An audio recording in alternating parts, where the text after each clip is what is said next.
Please rise for invocation by Pastor John Mazza of Family Worship Center, followed by the Pledge of Allegiance. Pastor. Father God, we come before you tonight, and we thank you for this time. We thank you for this meeting, Father. Thank you for each man and woman that's on this council, Father. I thank you for giving them wisdom, Father, strength, and clarity to lead our city, this great city, Father God, that we can continue to be an example to the greater Halifax area, Father, and put you first in all things. We give you this night, we give you this meeting, and we thank you for your guidance. In Jesus' name we pray. Amen. Amen. I pledge allegiance to the flag of the United States of America and to the republic for which it stands, one nation, under God, indivisible, with liberty and justice for all. The clerk call the roll. Councilman Rex. Present. Councilman Bastian. Here.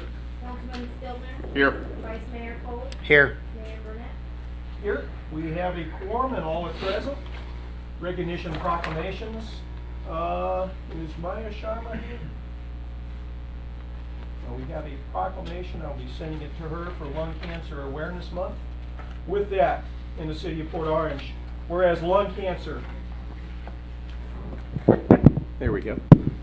Whereas lung cancer is the leading cause of cancer death among men and women in the United States, accounting for more deaths than colon cancer, breast cancer, and prostate cancer combined.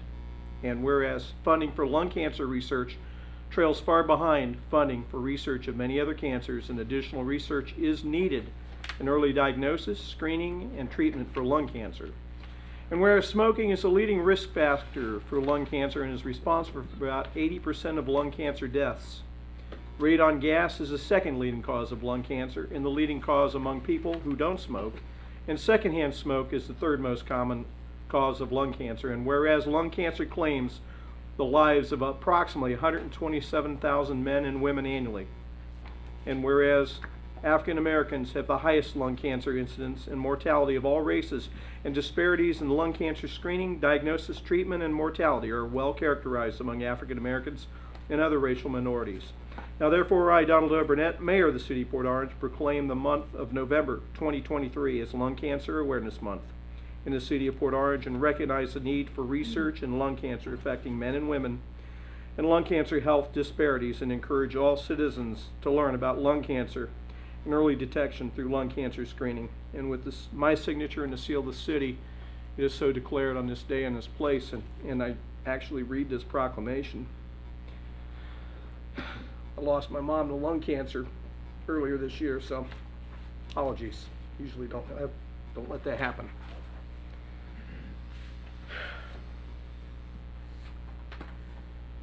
The next proclamation, Veterans Day.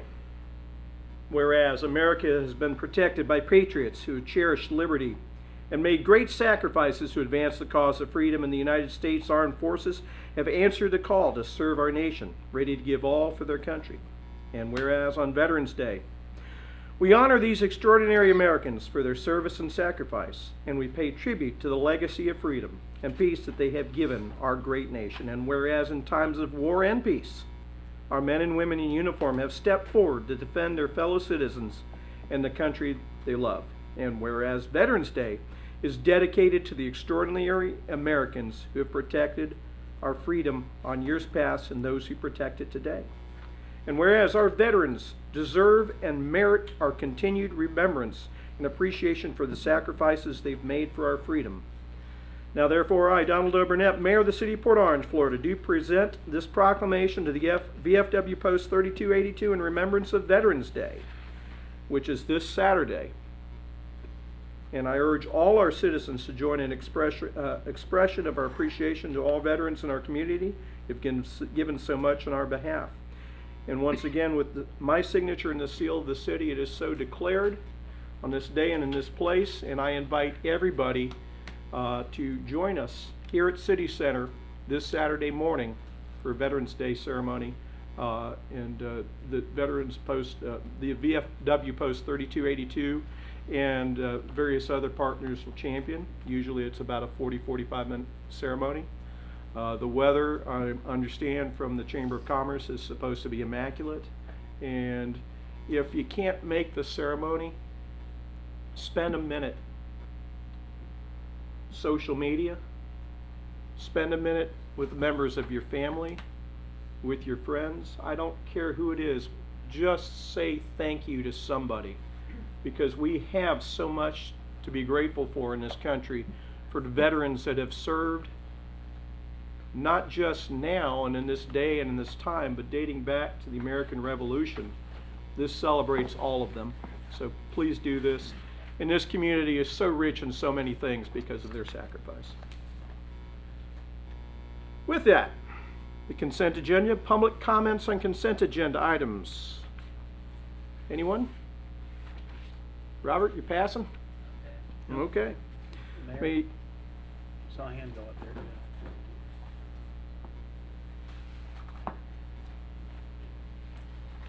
Good evening, Michael Agri, Port Orange resident, 6075 Shallowbrook Court. I'm also Vice Chair of the Port Orange South Daytona Chamber of Commerce. I'm here with our new CEO tonight, Barbara Ann, and just wanted to thank the council and the mayor for all of your support with the Chamber of Commerce.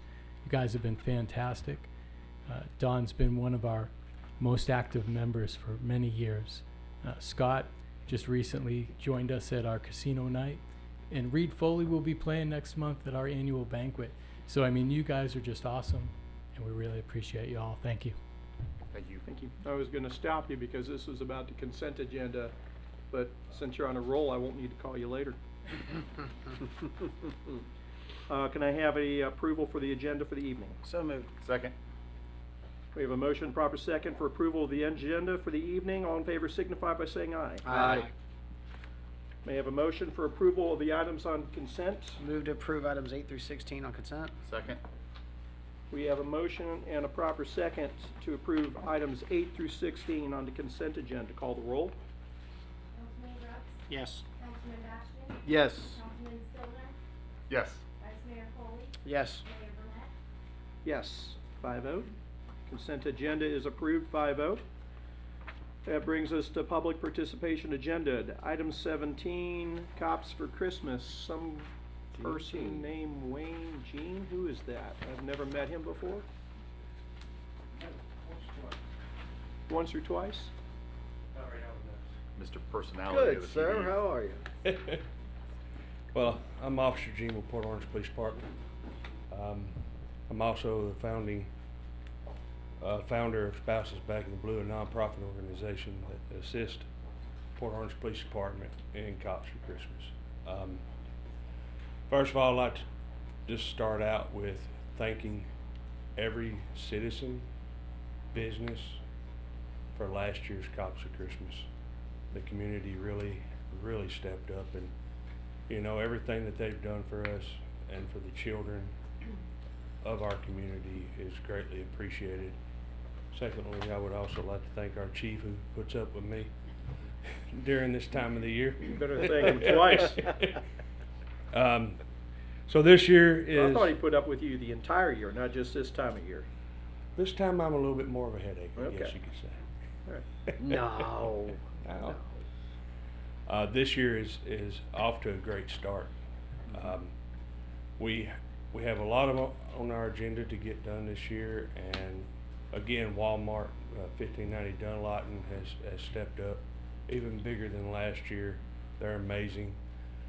This year we also got Target involved. They've given, spouses applied for a grant and won the grant, and it was great and greatly appreciated. We have a lot going on. December the 2nd is our wrapping day. I want to invite all of you. Which day, December 2nd? December 2nd. Yes, it's right before the parade. Miss Odetta is our victim's advocate, and she is here to keep me in line for the time being. Make sure I don't forget anything. This year, yes, very hard task. This year, besides the Port Orange Police Department, there are 16 locations in 16 locations in our city that are helping us and on board with making Cops for Christmas just even more of a community involvement and providing with children at Christmas. And like I've said before, there's nothing like waking up Christmas morning and knowing that there's 200 kids having a Christmas, you know. And Go ahead. I Say- do want to say with the 16, I just have it pushing them out the way. But with the 16, Did I get that microphone close to you? There you with go. the 16 stores that are coming forward, we are going to be placing boxes in their stores where residents can put toys in, a new unwrapped toy. And every day that Christmas gets a little closer, we get another organization that says we would like to be a part of it. I know last year I was talking with a church organization. They came forth this year. They would not only want to help us collect toys, but they also want to be there to help participate in like Walmart shopping and so forth. Know that the companies that are assisting, that are actually becoming part of the program, are already emailing us. My phone's blowing off, the ringer's going off the hinges, and they're already. I need 6 kids I can adopt. I can afford to adopt 4 kids. I mean, this is just amazing, and that's Thrive Church. I got a call today that a realtor business wanted to, you know, help us raise some money and get out there and volunteer, you know, and it's just, like I said, it's amazing. I'll give you a quick list real quick. It's Port Orange Presbyterian Church, Ritter's, Planet Smoothie of Port Orange, Briarwood Community Activity Director. LA Fitness will have 2 boxes. Last year I kind of questioned that one, like, you're coming in to work out, who's carrying a toy? A lot of people carried a toy in LA Fitness last year, so it was quite amazing. Dr. Alicia Fleming at Natural Health and Wellness Office, Palmer Chiropractic, ViStar Credit Union, Planet Smoothie, I believe I already said that one, I apologize. Texas Roadhouse, which we are working on a share night with them. I contact them tomorrow to get that date wrapped up. Walmart at 1590 will have 2 boxes. Florida Healthcare Pain Management in Daytona, Core Physical Therapy, Red Robin is going to have a box. Not only are they having a box, but November the 22nd, now that's the night before Thanksgiving. I don't know anybody that wants to cook the night before Thanksgiving. And you might be out shopping, but they will donate 20% of your total bill. You're not paying any extra. I get that question a lot, that's why I state that. You're not paying any extra. 20% of your total bill will be donated to Cops for Christmas. All donations that are made through Spouses Back in the Blue through the months of November and December, all the way through the end, even if it's after Christmas, all money goes to Cops for Christmas. Then we have Keller Williams Realty and Miss Odetta. Go ahead. My southern accent won't allow me to pronounce that correctly. Oh, physician's office, Covina. So, which used to be Humana. Okay. Okay. Like I said, all these places, all these businesses have stepped up. Not only businesses, churches, a realty company in New Smyrna has called me and they're like, "We're on board. We really want to make this Christmas bright for all these children." And like I said, it's over the past 3 years, since 2020, we've been doing this. And if I had to throw an estimate out right now, it would be estimated over 600 kids have received a Christmas since Cops for Christmas has been formed.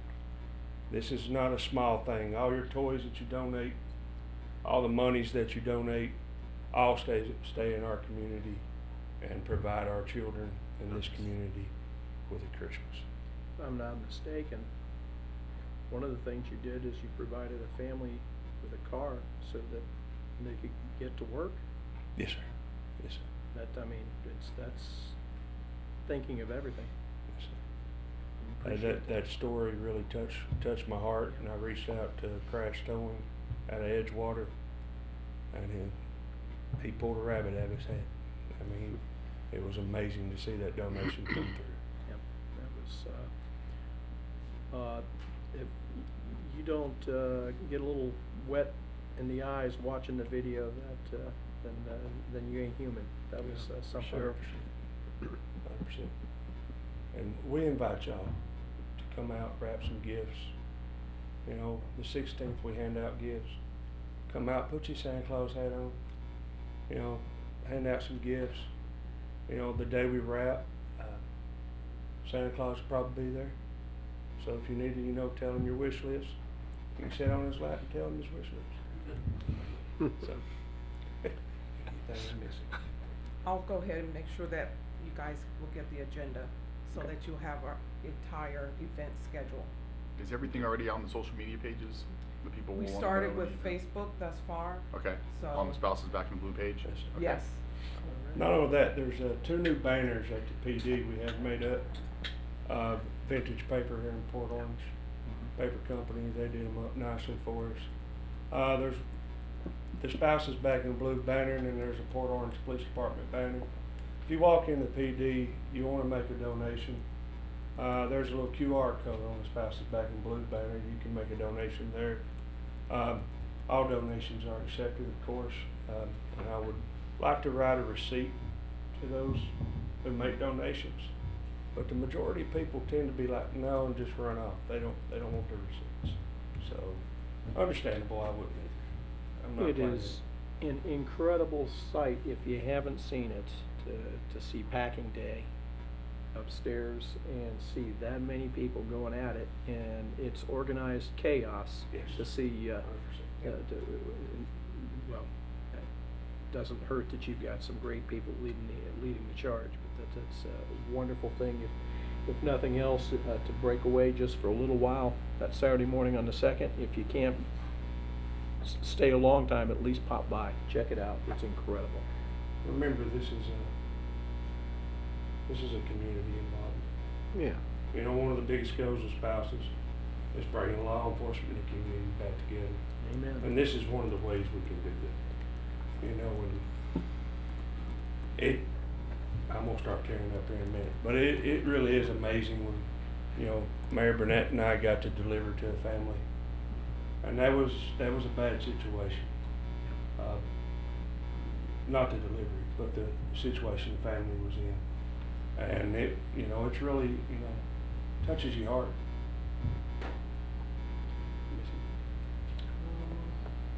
The only other thing that I would like to state too, not only do we make contact with the principal and the counselors of all 11 schools, and that's in Port Orange and South Daytona, we also have the second holiday shop for children who do not make that list.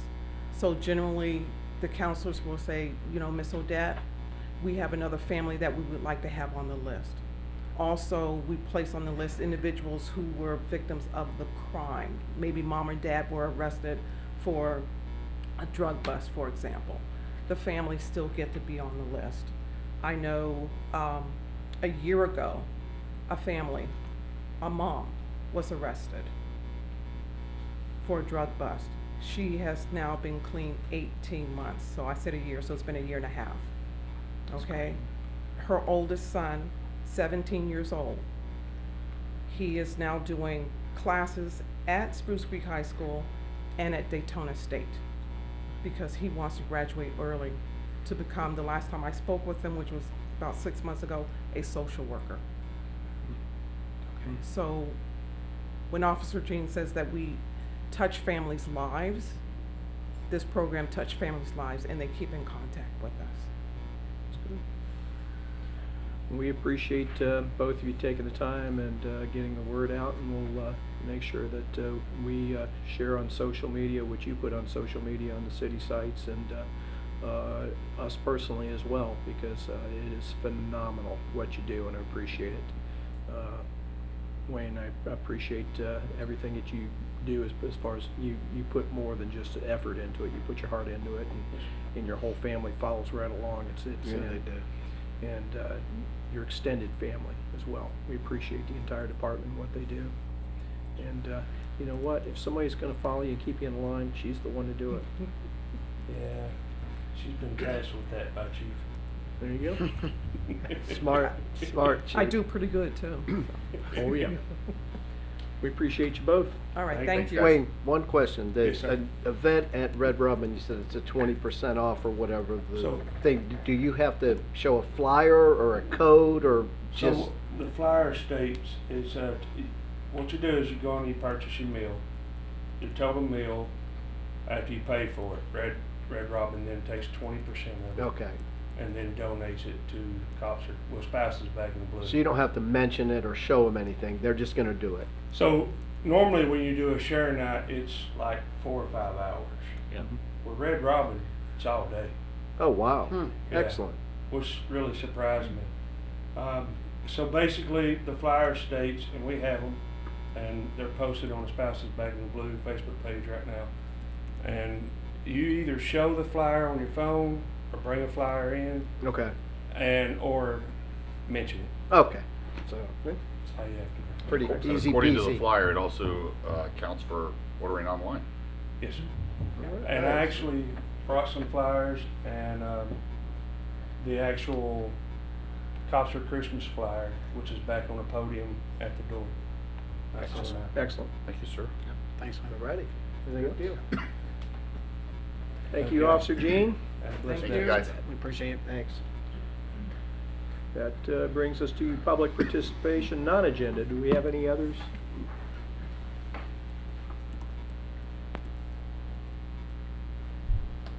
Robert Reinhagen? I've never seen this guy before, but come on up, Robert. Mayor, council members, Robert Reinhagen, 1425 Dexter Drive North, Port Orange. At the October Planning Commission meeting, staff presented changes to the Land Development Code. These included creating a new engineering permit level. And what it attempts to do is fill a void between a building permit and a site construction permit. And it seems very reasonable. But it's defined in Chapter 2, Section 2, as a minor engineering permit as an application for minor site work such as clearing and grubbing, filling and excavation, sidewalks, driveways, pavement repairs or overlay, minor drainage improvements or other minor site work that is not otherwise incorporated into a building permit or construction site permit. But then again, what happens is coming to Chapter 9, Article 1, Section 1, wetlands alteration. They want to change the term wetlands alteration permit to minor engineering permit. And when you look at the current Land Development Code, it says that a wetlands alteration permit is hereby unlawful for any person to engage in any activity which will remove, fill, drain, dredge, clear, destroy, or alter any wetlands or buffer without obtaining a wetlands alteration permit.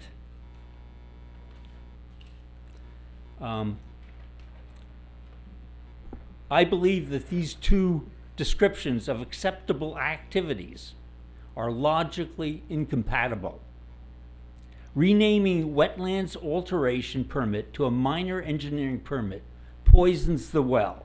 It creates a mindset that the destruction of a wetland is minor, and I believe it will result in a less critical review of the permit request and avoid public scrutiny.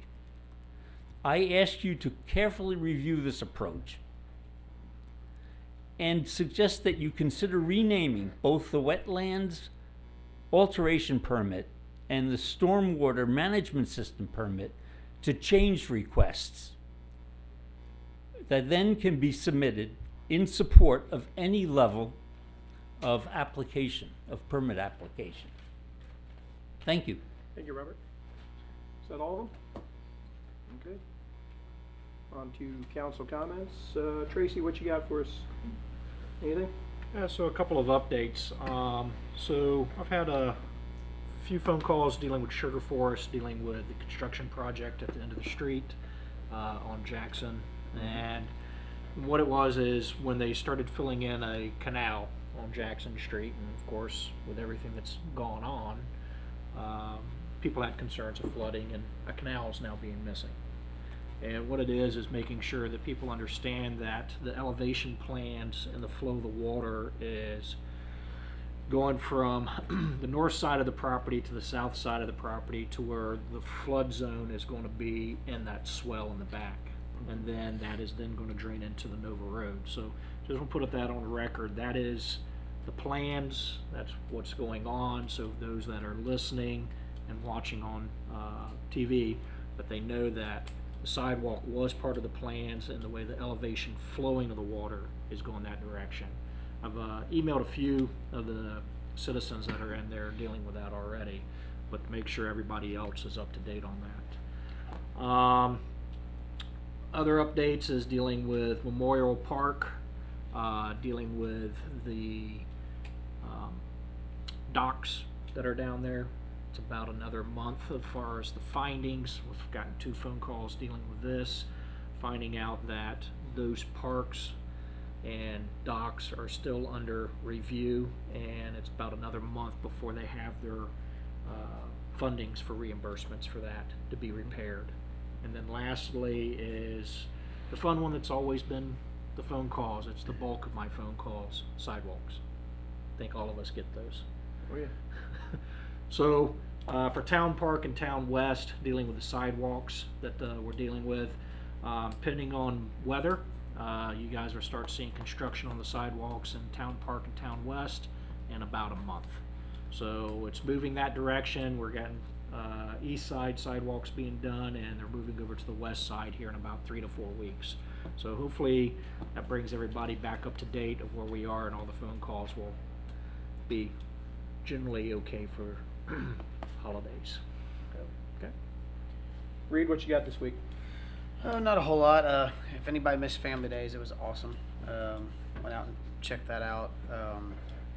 Really, always a great event. Also, the Halloween event for the city was so much fun.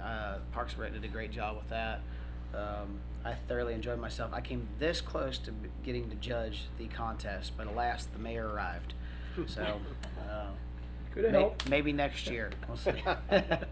No. But yeah, both of those events were awesome. Also, want to wish everyone, all veterans, a happy Veterans Day. My nephew is currently a Marine. My dad was in Vietnam.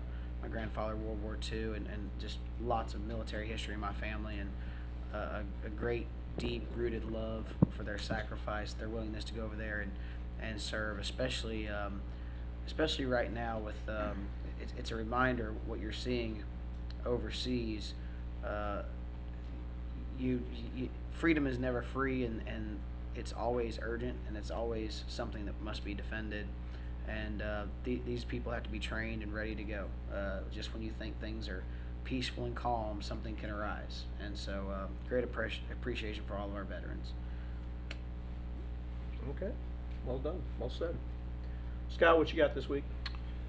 So I just wanted to echo something that, well, I guess that Tracy and Reed were talking about. First of all, the sidewalk thing, Tracy's right. That's a conversation we get a lot. The one thing to be mindful of is not all sidewalks are the responsibility of the city. There are a lot of the sidewalk calls that I get that Private roads, they're too, private. right? Yeah. They belong to the HOAs. They belong to the responsibility of a homeowner, the responsibility of businesses. But we still do want people to call those in and let us know Absolutely. about them, and we've got a great city staff that can shake out what's our responsibility, what belongs to an HOA, a private residence, and stuff like that. So we had a post on social media, and I was a little bit disappointed how many people would say things like, well, this one's never been fixed or whatever. Well, we look at those all the time when I see those, and many times we find out, well, number one, they never got reported, or number two, it's private, it doesn't belong to the city, and things like that, and they're being reported to the wrong folks. But Well, they're I being would reported to Facebook. Right, yeah. So I would just encourage Instead of people to us. continue to do that. We've got an easy way to do that on the city website as well. Reed touched on the Halloween thing. I don't know if it's just me noticing it more, but it's amazing how many Halloween related events there are in the city of Port Orange. It seems like between the businesses, the cities, nonprofit groups, large homeowners association groups, it was like a 4 or 5 day festival of Halloween stuff everywhere. Businesses getting involved, doing costume events and stuff like that. So just great to see the community doing a lot of things with all events and holidays that we have. But for some reason, it just seemed like this year there was just a lot of events everywhere. So just want to say great job to the Chamber of Commerce folks. They hosted their casino night last Friday night. I got to go participate in that. Incredible weather, great venue, great event. Congratulations to you guys. I'm sure that'll just get better and better every year for sure. And then last time we met, we touched upon the unfortunate passing of kind of a city icon, Jim Richards. And we have finally got some information here from the family on an obituary, so I just wanted to take a moment and do the honor of reading this into our city record. James Howard Richards Sr., aka Pops. Jim Richard peacefully passed away at his home on October the 13th of 23, surrounded by family and friends. He was born in McKaysville, Georgia, the youngest of 7 children, and although he never drank, his first unofficial job was running moonshine for the local sheriff. No surprise there, what a character Jim was. He joined the United States Army and served in the Philippines during World War II. He settled down in Michigan where he met the love of his life, Shirley, and together they had 6 children. After retiring from McLouth Steel, he relocated to Florida. He worked as a general manager for the Market 32 restaurant in Daytona. He was a member of the Port Orange VIPs, which is our volunteer organization, for more than 2.5 decades. During this 2.5 decades of service, he played McGruff, the crime dog. If anybody ever wondered who the person was walking around in that McGruff crime dog suit in 100-degree temperature all of the time at every single school, at every event, it was Pops. typically almost always Jim Richards. And when he would come out of that thing, it looked like he had just been squirted down with a fire hose. No telling how many kids' lives he touched doing that. He also worked for the city of Port Orange up until August of 23 this year at the age of 94, where he affectionately became known as Pops. He was one of the city's oldest and longest employees. Jim was the life of the party, and he was always the first one to show up and eat. We all know that is true. He will be greatly missed by so many lives he has touched over the years. He is preceded in death by his daughter Pam.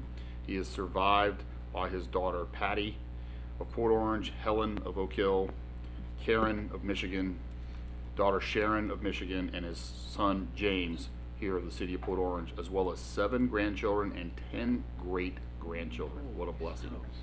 Funeral services are held for Jim Richards on November 10th, which is this Friday at 4 o'clock at the Crossroads Church on Clyde Morris in Daytona Beach. So Jim will be greatly missed. Truly, in my opinion, one of the icons of our city for the last few decades.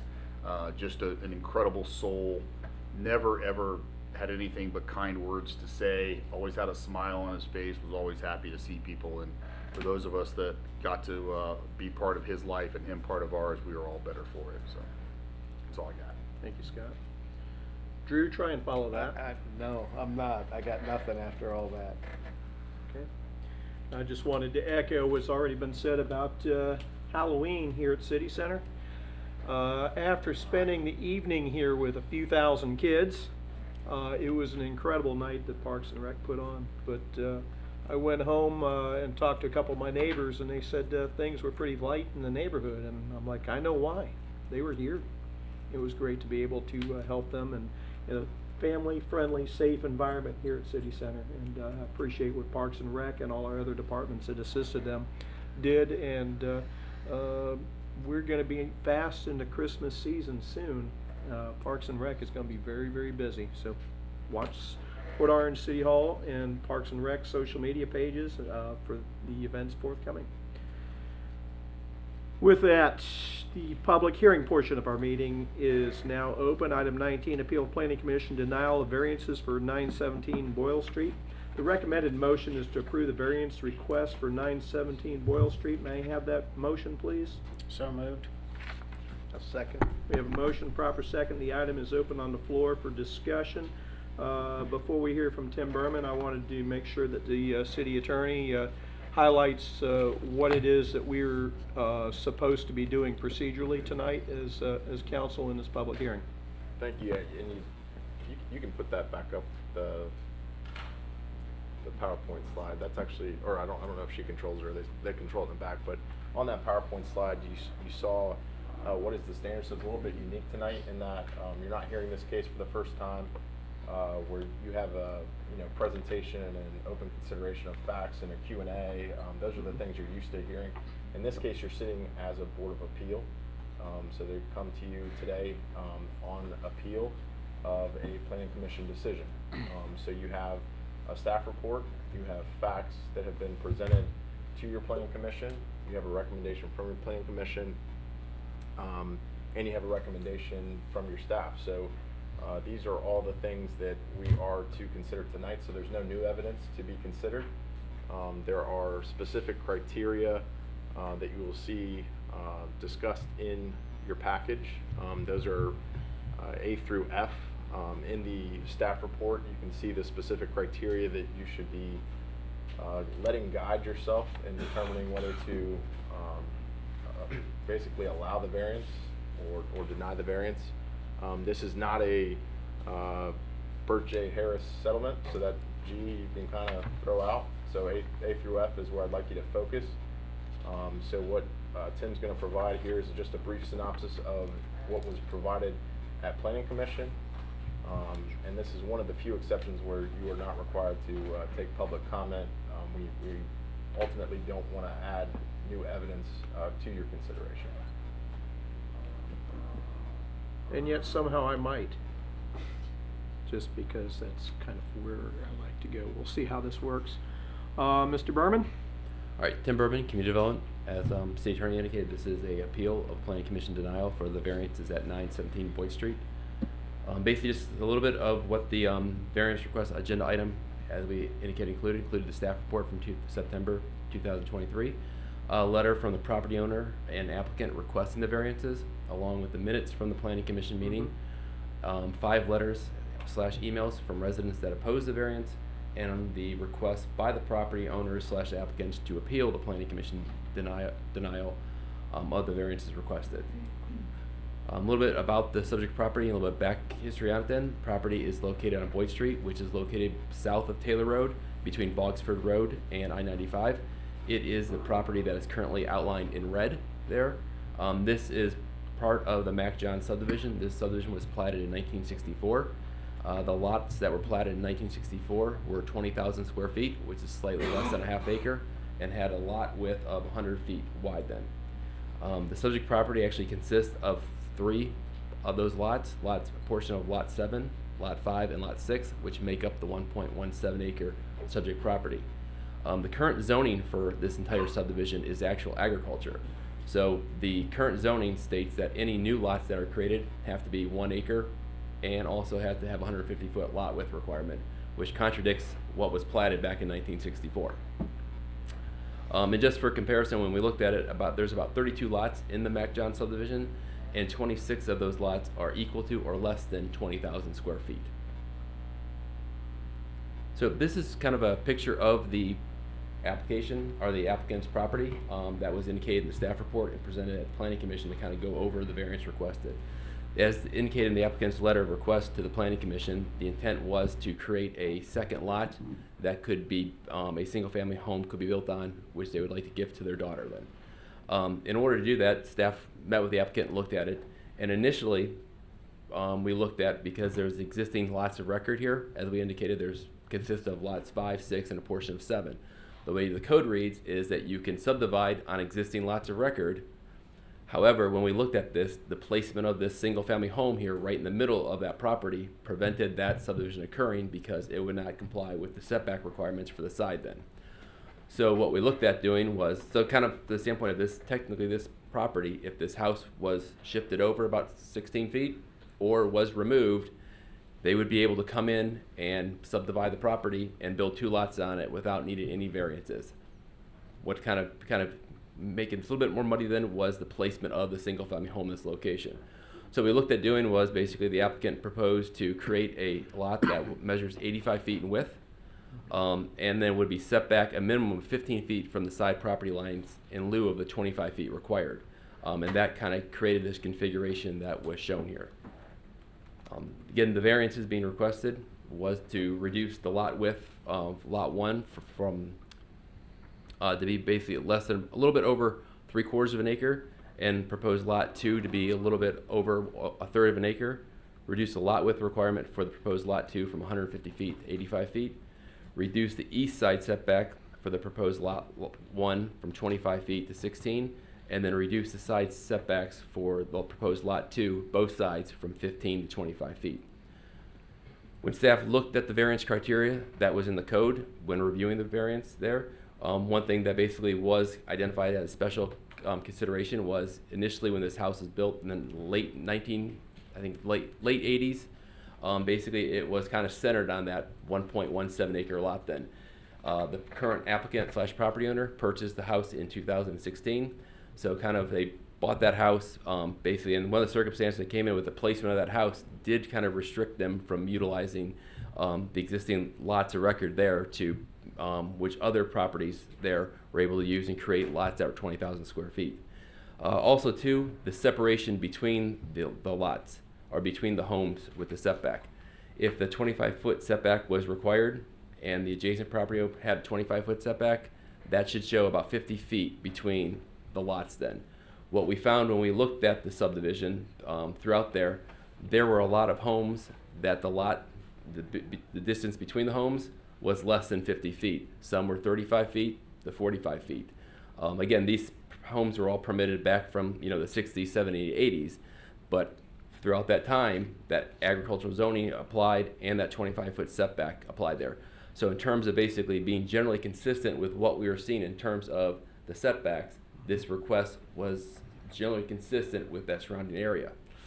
The other thing what we looked at too was the size of the lots. Again, as we indicated, the zoning is agriculture, which technically requires the lots to be subdivided at 1 acre.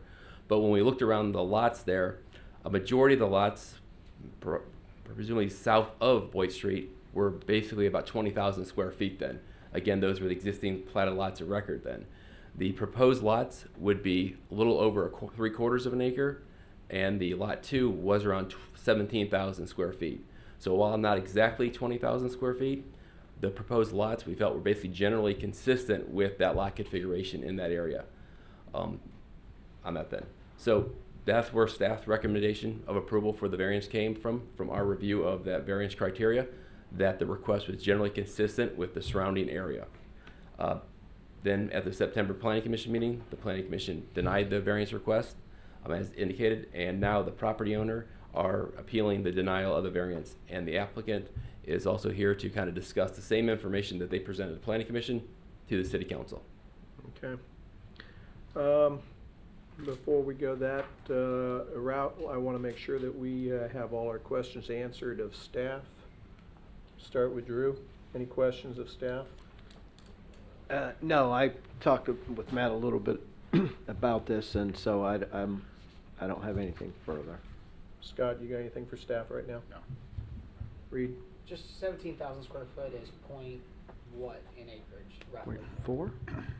It's Because the other ones are 0.46. It's a little bit, I mean, it's a About- little over 1/3 of an acre, so probably 17, I think it's like 0.39. Thank you. Tracy, anything for staff? Not at this time. Okay. With that, I would ask to hear from the applicant. The applicant can speak, but just a reminder, you can't present anything new. If you care to speak, now would be the time.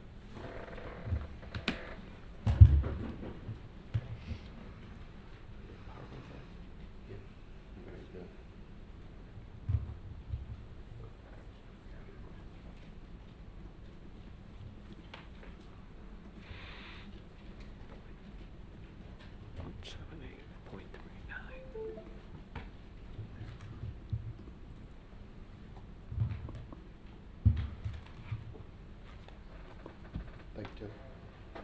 Good evening, ladies and gentlemen, Mayor. Anyway, my name's Dexter, last name's Kopp. And yeah, I've lived here in Port Orange for about 22 years now. We downsized and bought this house on Boyd Street back in 2016. Of course, at that time, I liked the property just simply because it was larger and it had a detached garage in the back. And of course, I mean, my wife and I are both getting older, so you know, we've kind of had some discussions, and my daughter and her husband and kids sold their property over the land because they were wanting to move over to Port Orange. And so my wife and my daughter got talking, and it's like they came up with this idea of subdividing the lot. And so then that's when I contacted Tim and talked to the planning commission about it, and they said, you know, it shouldn't be that big of a deal because, I mean, it's basically the same thing as what's there in the neighborhood already. You know, plus that, my lot's the biggest lot in the neighborhood. So I didn't figure that this would be any kind of an issue whatsoever. Of course, the picture that we've got up on the screen, that's basically an overview of what the division of the lots would actually look like. And I mean, as you can see, there's still plenty of room. It's not like it's going to look like it's a large log stuck in with a bunch of little toothpicks or something. It's not like it's going to stick out like a sore thumb. It's going to basically blend in with the rest of the neighborhood with the lot sizes. And this one here, this basically shows all of the numbers of the properties that are there. The ones that have the stars are actually the ones that wrote the letters, or the one lady next door at 909, she wrote a letter and her daughter emailed. So that's why there's 5. So actually there's only 4 neighbors that had anything to say about it.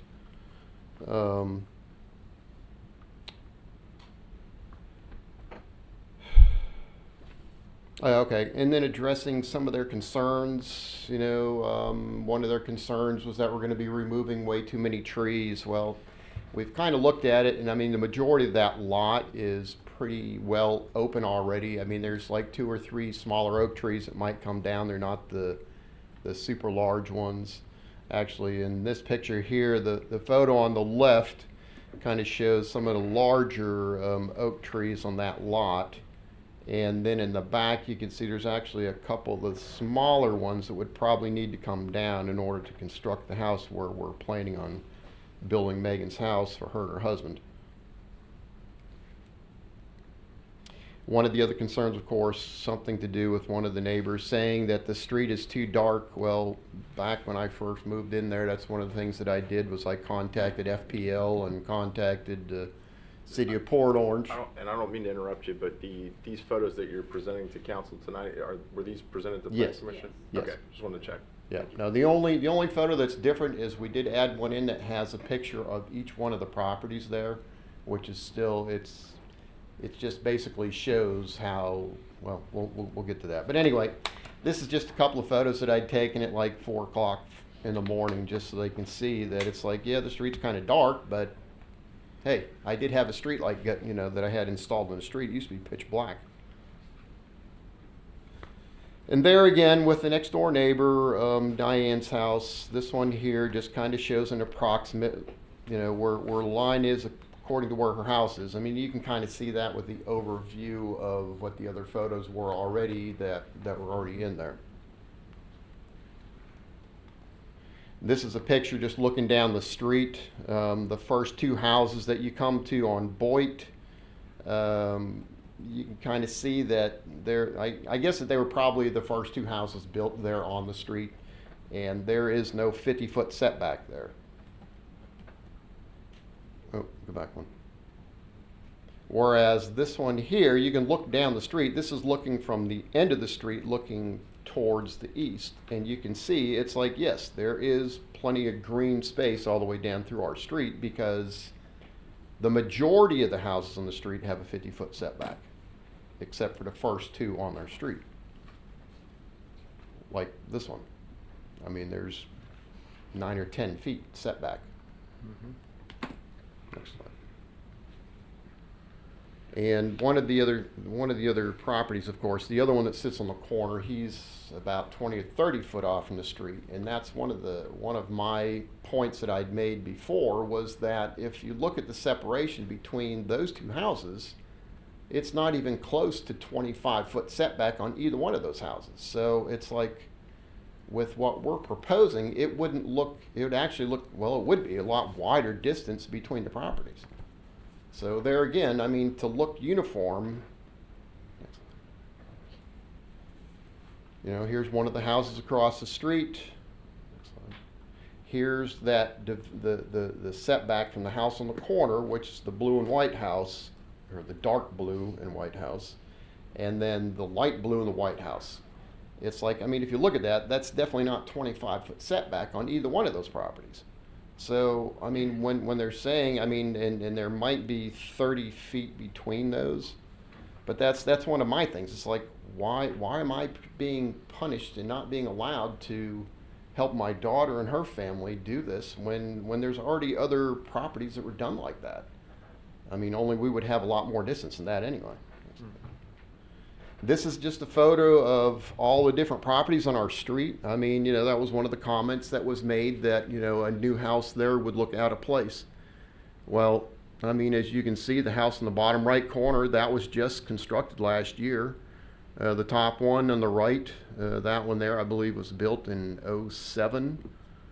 And everything else was built in the 70s and 80s. And actually, there's one that was in the 60s as well, So I mean, every one of the houses looks different. You know, it's not a uniform-looking cookie-cutter neighborhood. You know. This here just kind of shows from my old originally survey that I had back when I first bought the property. You know, the sizes of the lots. I mean, and my house will still have plenty of space, and of course, this house here will still have that 50-foot setback, so we'll have plenty of green looking area as you drive down the street. Kind of like Tim said, sorry, Megan Kuzinski. This is my daughter Megan, I'm sorry. Similar to what Tim said, this could easily be done if the house would have been built, you know, about 20 feet more to one side. It's plenty big enough, but it's just kind of unfortunate how it was built and where it was. So it's like, if someone years and years down the road decided to purchase this property, they could easily just be like, hey, we're tearing this down and we're going to build 2 new houses. And they could just do that. And there would be no variance. So there There'd be again. no variance. So Tim kind of already mentioned that. It's like, it's just kind of odd how it's built and then trying to build another house on it as well. So that's why we're here, and I'm appealing the decision from the planning board because I really don't understand the decision. And I just hope that you guys can understand and give us the approval that we need so we can get moving forward to get her house built. Right. Our final thought is, like, a lot of the neighbors, for some reason, think that he's going to build a home there and then rent it out as like an Airbnb, or I'm not really sure where that never an idea intention. came from. Like, our intention truly is that we want to build a home. We all know, like, the market right now is not amazing. Interest rates are not great. So it's very generous of him to try and offer us this and let us take advantage of this. And we have 2 little boys who, I went to all the Port Orange schools and I know how amazing they are, and I want them to go there as well. So that's truly what we want to do, is we just want to build a home, live there. I mean, they're only 3 and 1 right now, so they haven't even started school yet, and I'd like them to go to all of them through their whole lives. So that is truly our plan. Like, I don't know why everyone would think that that wasn't what we were doing, but so yeah, it's generous that he wants to help us, and we'd love to take advantage of it. And that's Well, what we she is want. my favorite daughter, so it's my only daughter. I say, I understand. I have 2 favorite sons. Yeah, there you go. Thank you. Alrighty. Thank you for your time, and thank you for your approval. And in fairness and under guidance from the city attorney, I do want to hear from the public, but I want to regulate it to anybody that might have already spoken at the planning commission meeting only. If anyone here cares to speak to the item, but they would have had to have spoke at the planning commission. Okay, with that, back to council. I know that we're supposed to base this on the technical merits of what was presented and what staff said, and we are, those are the things, we have a very strict criteria of what it is that we're supposed to review in this appeal. And Tim, if you could just do me a favor, we'll probably grill you for just a second, but before we do, just recap that criteria for us real quick so that it's top of mind, so that because this is a unique situation. Usually we looking at something from beginning to end, top to bottom, but that's not what we're doing here. Matt, just make sure that we're on track between the two of you. Yep, as indicated by the Mr. Jones, basically there is various criteria we have to follow. Those criteria is A, special conditions or circumstances exist which are peculiar to the land, structure, or building involved, which do not apply to other land, structures, or buildings in the same zoning district. As we indicated on that one, basically the placement of the home there in that 1.17 acres in the middle of it, and basically with the this 3 existing lots that were platted there, created that circumstance then. That was different than what we see in any other subdivisions there, because usually that house is planted right on the middle of the platted lot, and you don't have this issue then. I'm sorry, on that one criteria, so if you could just, so as I look at this, as you go through the criteria, if you don't mind, just let me jump in here a second. Yeah. So as I'm looking at this and looking at staff's information and understanding that criteria there in A, the subdivision of the lot, dividing the lot, creates the smallest lot on Boyd Street that a home could be possibly built on at 0.39 acres. Correct. There is no other lots that are that small. No. And it's also like, and I understand the configuration and looking at this particular thing in my brain, the way it looks is it looks like this property kind of tapers down as it goes farther to the south, and the lots get smaller, where I'm assuming the original developer, his intent was is get as many in there as I can, because the bigger lots are kind of up at the top of that development area. And then as you kind of wrap around Boxford, I know we're not really showing it, but I'm familiar with those lots. Those contiguous lots to the north side of Boyd Street that wrap around to Boxford are all pretty good sized lots, right? Those are basically, all those lots that kind of are south of that area are 20,000 square feet then. Right. So this lot would be around 3,000 square feet less in terms of the size then. Okay. But again, we were kind of looking at, 5%. in terms of, not saying that exactly, but it was generally basically, the same size in terms of when you drive by that in an 85-foot wide lot, that basically stretched about 200 feet then, and the separation that would be there, it'd be generally consistent with what you see surrounding that area as you drive through it then. It's kind of how we looked at it then. Keep going. Next one was the special circumstance or condition created by the applicant. In this case, the house is built in the late 1980s, early 1990s. The applicant purchased the home in 2016, so they were not part of the decision to situate on that and the current location there. Okay. Interpretation and enforcement of the development code regulations would deprive the applicant of the rights commonly enjoyed by other properties in the zoning district under the terms of the development code, and would cause an undue hardship. As we looked at that, we had mentioned too, basically, that looking at kind of this pertaining to the setback issue, is that when we looked at what the existing homes were built there are a number of homes that are built there that by the code should have 50 feet from home to home, or greater than 50 feet from home to home between them, because that'd be 25-foot setback on their lot, 25-foot setback on the other. What we found was that was not the case. There was less than 50 feet then. Therefore, the setbacks on those homes were permitted less than 25 feet. Again, these homes were permitted at 60s, 70s, 80s, so we did not have the records as to how that came about then, but we were able to basically, get the data to show that that was the case. So in terms of the setbacks, that's what basically was generally consistent with what is around there in terms of the setback separation then. If the variance is granted, a minimum variance is necessary to make possible reasonable use of the building and structure then. Again, we worked with the applicant to try to minimize the number of variances as much as possible in that area, and to try to make the separation of the setbacks greater on the adjacent property as much as possible. And so we felt basically that we were able to get these as a minimum of variances necessary to basically build a second home on there. And again, as we stated, you know, if that house could be demolished or renovated, then the second home could be built on there because the lot could be subdivided then along the plat of lots of records. So it's not so much as could a second home be added there. That's already kind of a, you know, you could do that by just, you know, having to demolish the house or modify it then to get the second home. It more boils down to the setback issue then. Tim, could you also do it by changing like I noticed in this configuration that we're kind of showing a rectangular shaped lot. Does the lot have to conform to be that, or could the proposed second lot be in a different shape? You measure the front setback, is what we'd have to, the lot width would be, again, under the current zoning, would be 150 feet then, and you measure it at the front setback then, so Okay. the agriculture is 50 feet, so we'd have to come back here 50 feet and have a 150 foot wide lot then.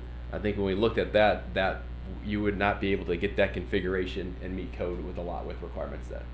Okay. Or one, you know, going with one alternative, also we looked at different alternatives that created more variances. So this was the one too that created the least number of variances being requested too, and also on there then. So keeping in mind that a construction permit would still need to be forthcoming and still need to get approval. Yeah, in terms of if this would be This is approved, the just building the lot. permit and would have to comply with all regulations with the Florida Building Code in terms of grading and all that stuff would be covered too. Next criteria would be grant of variances requested would not confer on the applicant any special privileges that is denied by development code to other lands, buildings in the same zoning district. Basically, again, we looked at the surrounding area. As we mentioned before, other properties in there had less setback requirements on the side then of 25 feet. Also too, in terms of the lot area requirement of having to be 1 acre there's a lot of other lots in there that basically were less than an acre. Again, that proposed lot is 17,000 square feet, so it would be one of the lower end or less area lots in there. But again, we were looking at basically generally consistent with that area as you go through it then.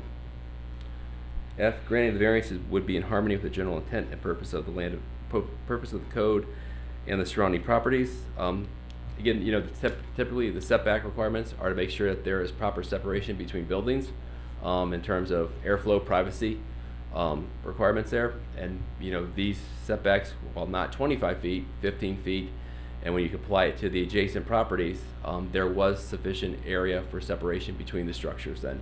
I think we looked at, you know, if you look at the setback here between the proposed house here and the proposed lot, this is essentially the applicant's house right here, and this would be the daughter's house right here then. So this 16 foot and 15 foot of separation would be about 31 feet, and that would be between the applicants then. So they kind of know what they're getting if this would get approved in separation then.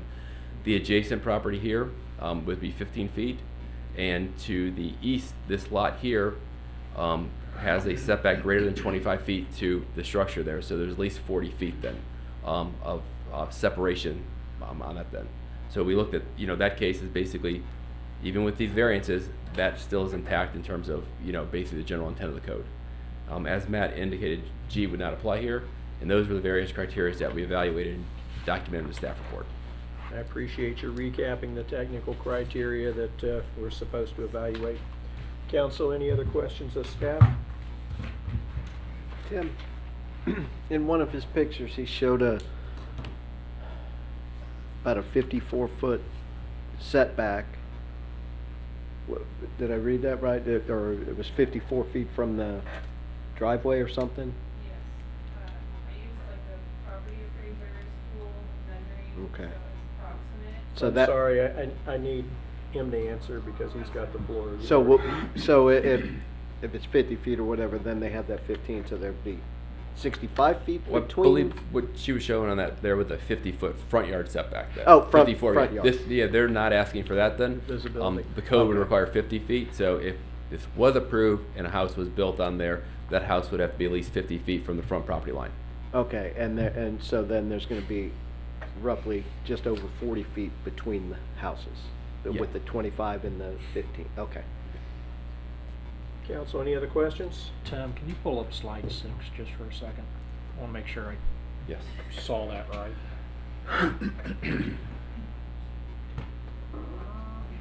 This slide right here? Yes, sir. When you're looking at,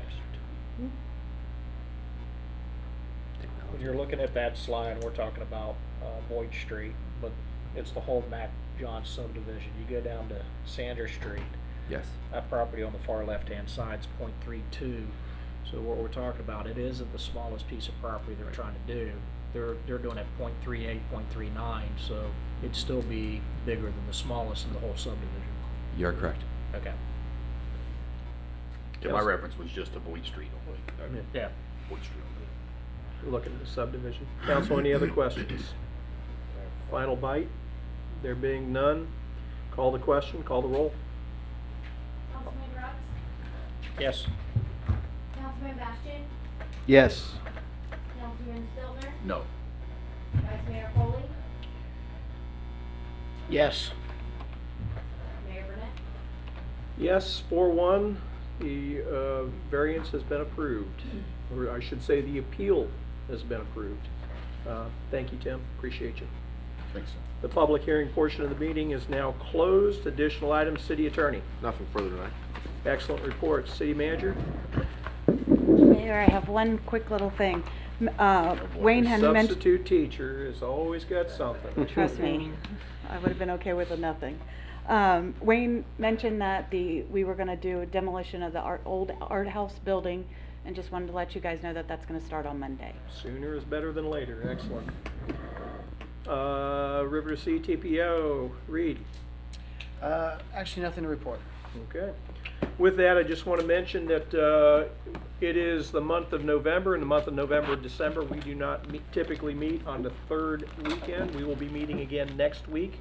So our final meeting for the month of November will be next week on the 14th. I will see you all then. Thank you very much. Have a good night.